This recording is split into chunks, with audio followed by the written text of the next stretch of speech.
zaradi pandemije COVID-19 vas, dr. Matic Lozinšek, z nekajmesečnim zamikom predstavljamo kot dobitnika IRC projekta za raziskovalce, ki začenjajo samostojno raziskovalno pot. Naslov vaše izbrane raziskave je preizkušanje omejitev oksidacijskih stanj periodnega sistema s kemijo flora pod visokimi tlaki. Lahko pojasnite, zakaj gre pri tem vašem raziskovanju? Lepo pozdravljeni. Torej, glavna tematika oziroma glavna ideja tega projekta je v bistvu združitev dveh eksperimentalno precej zahtevnih in dokaj, morda bi lahko rekli temu tudi eksotičnih področij. Eno je kemija flora. Fluor je element simbol F, nahaja se v zgornjem delu, se pravi čisto na vrhu skupine elementov, ki jih imenujemo halogeni elementi. In je izjemno reaktiven. Lahko trdimo, da je to najbolj reaktiven nekovinski element periodnega sistema. No, cilj tega projekta je pa v bistvu raziskati, kako ta element reagira pod izjemno visokimi tlaki. O kakšnih tlakih govorimo? O tlakih nekje od 10.000 pa preko 100.000 barov, ki jih lahko ustvarjamo v celici z diamantnimi nakovali. Primer takšne celice imam tu. Morda je njena velikost in konstrukcija rahlo presenetljiva, ker ko si zamišljamo izjemno visoke tlake, ponavadi pomislimo na velike tonske naprave. Te celice z diamantnimi nakovali pa so, kot vidite, precej preproste napravice, v srcu katerih pa je seveda diamant in njegova visoka trdnost. Dobili ste pa res najbolj zaželeno financiranje raziskovalnega projekta strani IRC, to je Evropskega raziskovalnega sveta. S čim ste v bistvu prepričali res zahtevno ocenjevalno komisijo? Mislim, da z ambicioznostjo in izvirnostjo svojega projekta. Kajti projekt gradi na mojih dosedanjih raziskovalnih izkušnjah s kemijo flora, a obenem vpeljuje povsem novo, nadejam se, da tudi prebojno smer raziskav, to je pa, kot sem že omenil, kemijo flora pod ekstremnimi pogoji. In gre torej za združitev dveh eksperimentalno precej zahtevnih raziskovalnih področij. 2,4 milijona evrov za obdobje 5 let je tista vsota, ki so vam jo dodelili. Izbrani pa ste bili v skupino zgolj 436 projektov med kar 3248 prispelimi. To je velik uspeh za vas osebno, seveda pa tudi za Inštitut Jožef Stefan, pa bi rekla tudi za slovensko znanost sploh. Da, na tem panelu, na katerem sem jaz prijavil svoj projekt, to je PE4, fizikalna in analizna kemija, so izmed prejetih 120 projektnih predlogov izbrali za financiranje zgolj 16.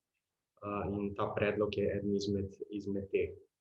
Gre pa tudi za prvi projekt v Sloveniji, ki mu je bilo odobreno še dodatno financiranje nad to ustaljeno višino 1,5 milijona evrov in v tem primeru za nakup potrebne moderne raziskovalne opreme.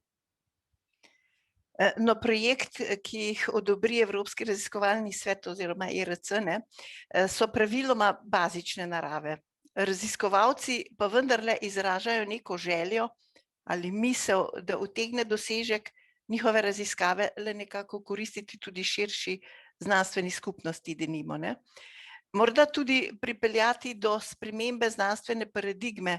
Je taka misel prisotna tudi pri vas? Seveda, prebojna znanstvena odkritja, kakršna s svojim financiranjem želi spodbuditi Evropski raziskovalni svet IRC, imajo vsekakor širši znanstveni vpliv, ki sega preko meja ozkih znanstvenih disciplin, na katere je razdrobljena sodobna znanost. Na predstavitvi tega projekta pa komisija izrecno ne zahteva ocene, kako bi recimo raziskava pripeljala do aplikacije, ali pač obstajajo kakšne te zahteve? Mislim, da je v ospredju Evropskega raziskovalnega sveta tako imenovana pionirska znanost, to je po angleško frontier research. Aplikativna znanost in inovacije so izdatno sofinancirane iz drugih programov EU in Obzorja. Je pa izjemno zanimiv podatek, ki ga je na konferenciji STS Forum na Japonskem delil predsednik ERC-ja, profesor Bourguignon, da izmed vseh programov EU financiranja raziskav, razvoja in inovacij, ravno projekti Evropskega raziskovalnega sveta, ERC, generirajo največje število patentov, kar nakazuje, da v bistvu prebojna znanost, fundamentalne raziskave so tisto, ki na koncu omogoči tudi tehnološke preboje. Doktor Lozinšek, vi ste kemik, kemija pa je veda, ki že igra in bo še bolj pomembno vlogo igrala v razvoju tako bazične kot aplikativne znanosti v tem stoletju, vse take so napovedi, ne?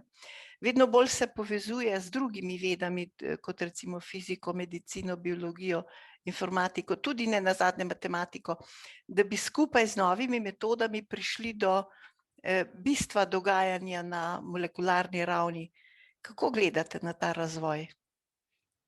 Seveda, menim, da je kemija osrednja znanost, saj nam omogoča razumevanje in manipulacije snovi. Celoten naš tehnološki napredek temelji na dostopnosti ustreznih snovi, denimo spojin, elementov, zlitin oziroma materialov na splošno.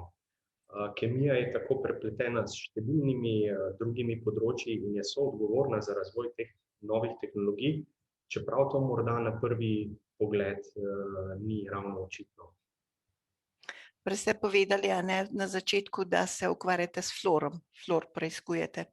In pa me zanima, kaj je tako vznemirljivega na tem elementu? Lahko nekaj več poveste o njem? Ja, kot že omenjeno, fluor je torej najlažji predstavnik halogenih elementov, to je zelo reaktivna družina elementov v predzadnjem stolpcu in izmed vseh teh halogenih elementov je fluor najbolj reaktiven element. Praktično reagira z vsemi elementi periodnega sistema in tvori spojine z izjemo najlažjih predstavnikov žlahtnih plinov. Iz kemijskih reakcij fluora z drugimi elementi se pa lahko veliko naučimo o samem kemizmu in kemiji teh drugih elementov. In to je tudi cilj našega projekta. Radi bi z uporabo fluora in visokih tlakov preučevali kemijsko reaktivnost preostalih elementov v periodnem sistemu. Torej, fluor in visoki tlaki bodo nekakšno našo eksperimentalno orodje v teh raziskavah. No in ko sva govorila o tem intervjuju, ste omenjali tudi element kripton. Mislim, da je ta izjemno redek in tudi ni tako reaktiven kot fluor. No in tudi v periodnem sistemu, ki ste ga prej pokazali, ju najdemo kar precej narazen. Kakšna je tu povezava?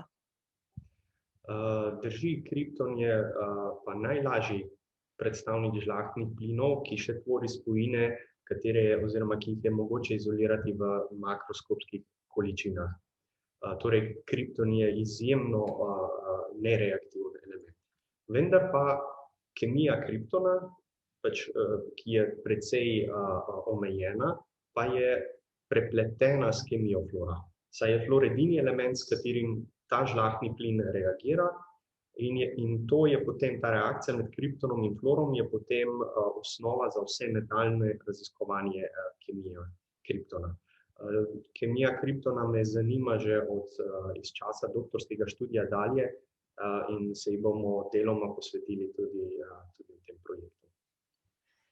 No in kot da slutiti, ne, so vaše raziskave zahtevne in pa sofisticirane, bi rekli, ne. Potrebna je tudi posebna raziskovalna oprema, zato toliko bolj pohvalno v bistvu, ne, da vam je uspelo dobiti tudi posebna sredstva za nakup modernega rentgenskega difraktometra, ne. Za kakšno pridobitev gre tu? Ja, to je v bistvu naprava, ki jo vidite tule v ozadju za mano. Ta rentgenski difraktometer nam omogoča študij atomske in molekulske sestave snovi. Deluje na principu sipanja rentgenske svetlobe na kristaliničnem vzorcu, kajti valovna dolžina rentgenske svetlobe je podobna razlikam oziroma razdaljam med atomi v snovi. In ta naš modern, visoko zmogljiv rentgenski difraktometer je v bistvu prirejen predvsem za študije pod visokimi tlaki. Prej sem pokazal tole celico z diamantnimi nakovali in kar je tu pomembno, poleg tega, da je diamant najtrša snov, je tudi to, da je v bistvu diamant, ki ga vidimo tule v sredini, rahlo se majčkeno svetlika, je tudi prozoren za velik del elektromagnetnega valovanja. Torej, in v tej celici bomo imeli bo snov izpostavljena visokim tlakom in na tem rentgenskem difraktometru bomo skozi eno stran diamanta na vzorec pošiljali rentgensko svetlobo in to rentgensko svetlobo, ki bo prihajala iz celice preko drugega tega diamantnega nakovalca, analizirali. In na ta način bomo lahko spremljali, kako se snov reorganizira, kakšne reakcije so potekle in kakšna je struktura snovi pod temi izjemnimi tlaki nad 10.000 bari. Torej, sam osebno sem bil izjemno vesel, da je ERC odobril projekt in pa da so seveda tudi odobrili še dodatno financiranje za nakup tega res odličnega instrumenta, ki že komaj čakam, da ga pričnemo uporabljati. Zanimivo, zahtevno in tudi prihodnje, kdaj koristno, ker smo pač tako storilnostno naravnana družba, ne. Doktor Lozinšek, poglejte, pridobitve raziskovalne opreme, poleg tega boste sestavljali tudi svojo raziskovalno skupino, pa me zanima, a obstajajo tu kakšni pogoji glede števila, statusa, seniorstva, znanstvene usmeritve in tako naprej vaših sodelavcev. A ste vezani samo na slovenske sodelavce ali v skupino lahko povabite tudi tuje raziskovalce? Na to vprašanje bi odgovoril takole. Evropski raziskovalni svet v ospredje postavlja posameznika. Torej, predlagateljico raziskovalnega projekta. In osebi, ki je bil ta projekt podeljen, raziskovalec, raziskovalka ima povsem proste roke pri sestavljanju raziskovalne ekipe. Seveda ob sestavljanju raziskovalne ekipe je treba imeti v mislih raziskovalni problem, treba je v ekipo privabiti kadre, ki imajo recimo določena znanja, ki jih mi nimamo, in praktično svojo raziskovalno ekipo sem si nekako zamislil tako, da bo sestavljena iz 2 do 3 doktorskih študentov in tudi nekaj podoktorskih sodelavcev. Vsekakor bomo pri raziskavi sodelovali tudi z bolj izkušenimi raziskovalkami in raziskovalci, kot pa sem omenil, je pa odločitev popolnoma prepuščena vodji raziskovalnega projekta. Ekipa ni omejena na Slovenijo, tako da tudi nam, upam, se bodo pridružili nekateri kadri iz tujine. No, pa vendar, k čemu pa vas v bistvu zavezuje raziskovanje tega projekta, ne? A vključuje tudi na koncu eventualno, koristnost rezultatov? To sem vas sicer že spraševala, ampak kljub temu. To je v bistvu zavisi od projekta do projekta. Moj specifičen projekt je, kot sem že nakazal, povsem bazične narave. Nas zanima, kako lahko pogledamo oziroma kako lahko odkrijemo še dodatno kemijsko reaktivnost elementov in se v tem prvi fazi ne bomo veliko ukvarjali z aplikativnimi aspekti. Seveda pa vsako novo odkritje za sabo potegne tudi eventualno koristnost ali aplikativnost. Sam sem mnenja, da fundamentalne in bazične raziskave so vse uporabne, samo vprašanje je časa. Tudi ob odkritju elektrike se ni vedelo, da bo popolnoma predrugačila naš način življenja. In podobno prispodobo bi lahko dal, če nek del ozemlja ni odkrit, tudi ne moremo vedeti, a je na tem delu ozemlja kakšna naravna bogastva se tam nahajajo ali morda rodovitna prst. Najprej je treba ozemlje odkriti, potem pa lahko govorimo o uporabnosti in koristnosti ali pa o aplikativnem potencialu. No, kot ste rekli, boste raziskovali flor, ki pa je tudi zelo agresiven in v bistvu tudi nevaren element.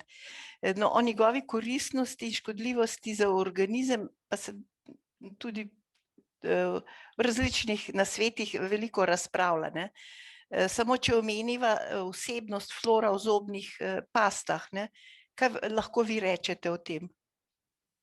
Ja, flor je res zanimiv element. Je element, ki bi lahko rekli, da ima dva obraza. En obraz je obraz te izjemne kemijske reaktivnosti in silovitosti reakcij. Recimo beton bo gorel v toku flora. Vendar pa, ko je flor enkrat vezan v spojine in nastanejo tako imenovani fluoridni anioni, potem so pa to ene najbolj stabilnih zvrsti in nereaktivnih zvrsti.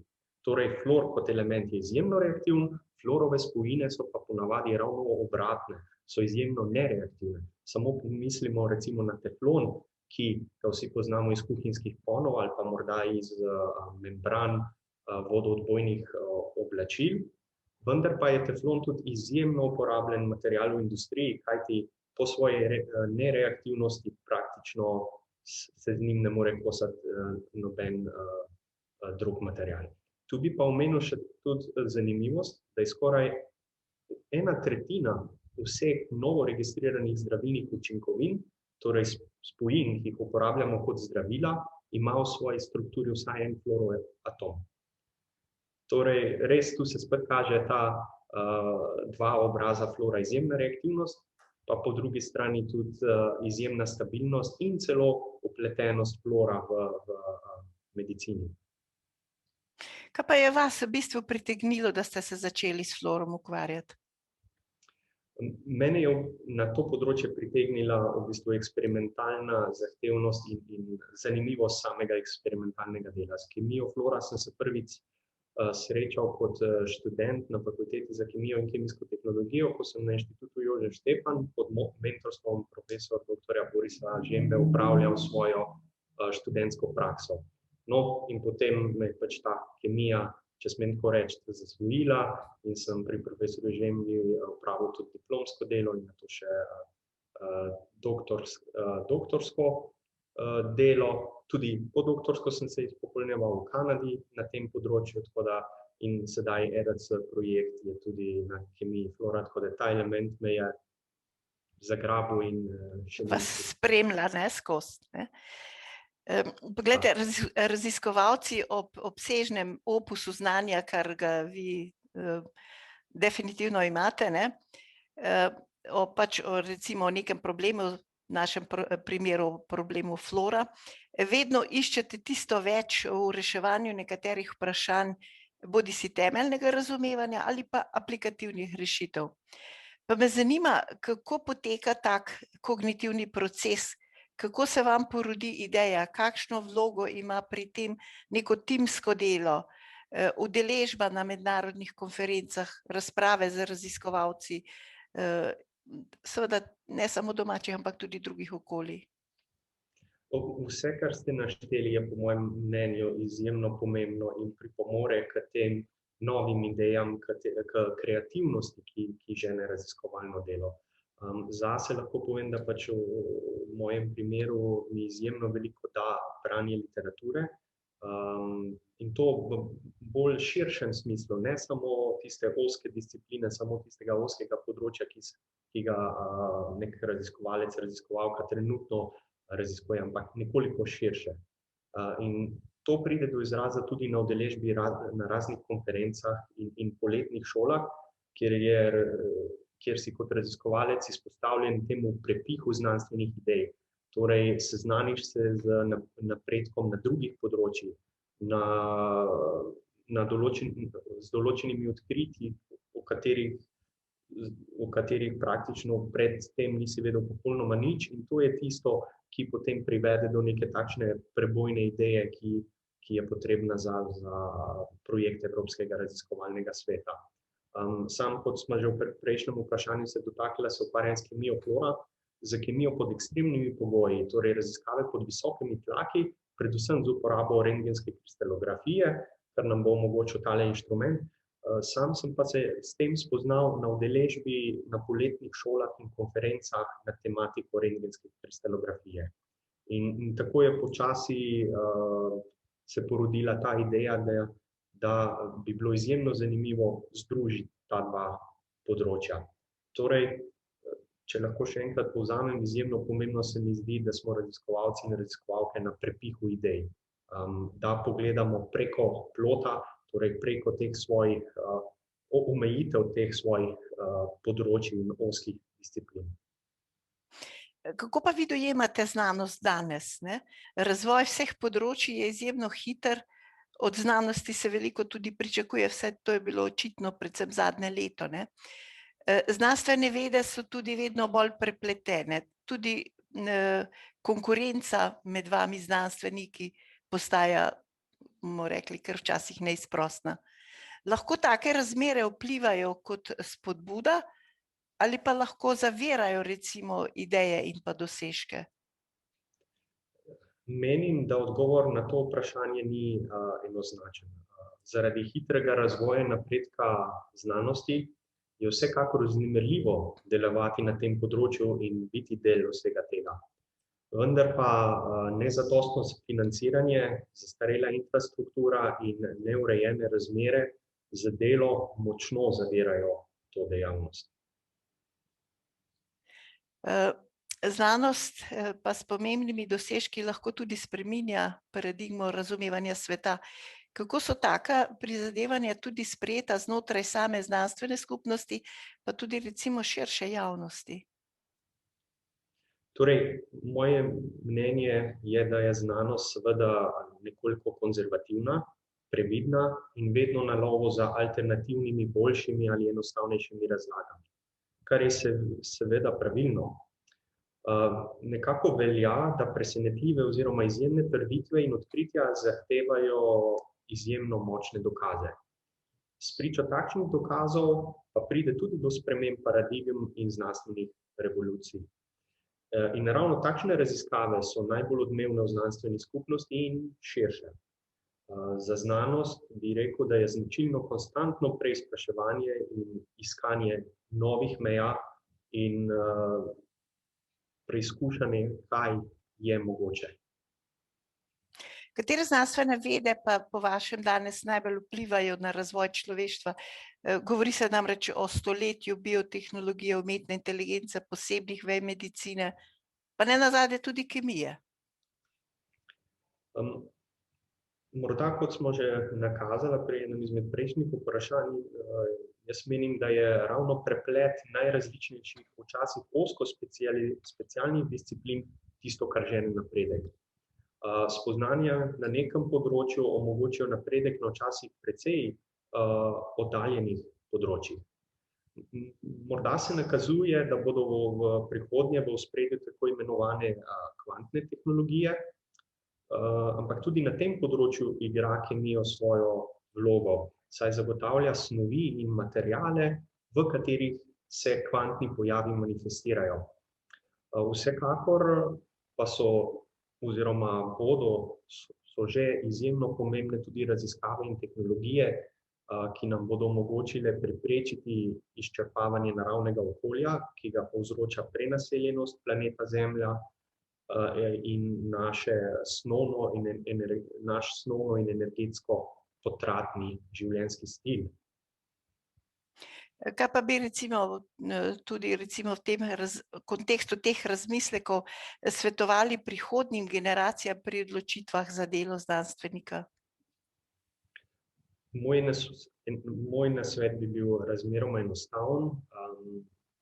Prepričan sem, da za uspešno znanstveno delo so nujno potrebne sestavine entuziazem, strast, stalna želja po učenju in nepotešljiva radovednost ter tudi ščepec kreativnosti. Kaj pa znanstvenika lahko v bistvu odvrne od napornega in pa dolgoročnega raziskovanja, ker vemo, to niso lahke stvari, ne? To je naporno delo. Ja, vsekakor. Mislim, da glavno izpostavil bi morda neprimerne delovne pogoje, nestimulativen znanstveni sistem in zasičenje z administracijo. To so definitivno dejavniki, ki ubijajo znanstveno kreativnost.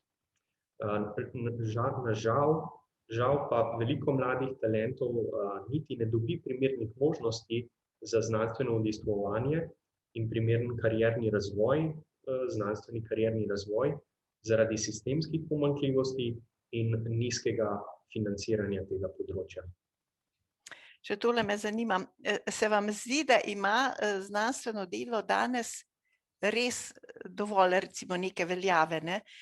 Tu mislim tudi na tako imenovano sintagmo, ki se pogosto pojavlja. Zadnje leto se je pa predvsem pogosto izreka, ne, pa tudi med odločevalci in pa mnenjskimi voditelji, da je znanost tista, ki nas je rešila v pandemiji COVID-19. To zadnje neizpodbitno drži. Ampak moj odgovor na vaše vprašanje o veljavi znanosti pa mislim, da je nikakor. Slovenija nima nekih naravnih bogastev, imamo pa bistre ljudi in družba znanja bomo postali le, če bomo izdatno podprli znanje. To je izobraževanje, ki znanje prinaša, in znanstveno-raziskovalno delo, ki novo znanje ustvarja. Žal pa ta področja niso prioriteta naših odločevalcev, kljub dejstvu, da ima vlaganje v raziskave in razvoj dolgoročno največji multiplikativni učinek. Je pa res, da je raziskovalna in inovacijska dejavnost tek na dolge proge. Odločevalci pri nas pa se zdi, da zmorejo zgolj le tek na kratke proge.